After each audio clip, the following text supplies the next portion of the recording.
On Monday night, the AP declared Hillary Clinton the Democratic nominee. But nobody voted on Monday. So how did she become the nominee? Well, here's the thing. The decree was based on the media organization's survey of superdelegates, the Democratic Party's 720 insiders, corporate donors, and officials whose votes for the presidential nominee count the same as the actually elected delegates.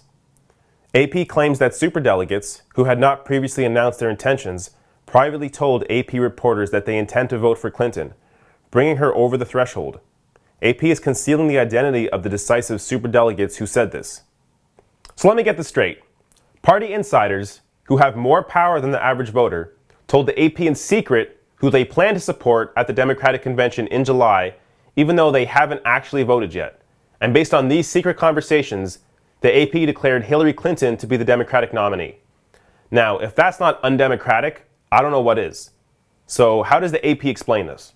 So the argument that the Sanders campaign has been making, and I'd like you to just respond to, right? I mean, that basically the superdelegates can change their mind. It's not an actual vote. The vote is only cast at the convention, and that this call is essentially premature because those folks are just people who are going to show up at the convention and cast their vote then. To count them now based on what they say they're supporting is premature. What do you say to that? Well, I mean, I say it is what it is. I mean, in the sense of it is true that they actually don't make their formal sort of, their formal decisions until the convention. But again, we didn't know when this was going to happen. This really depended upon how they did in the states and how they did with the supers. And the Democratic Party is the one that decides the rules. And so it's not us. So to quote, it is what it is, and the Democratic Party is the one that decided the rules.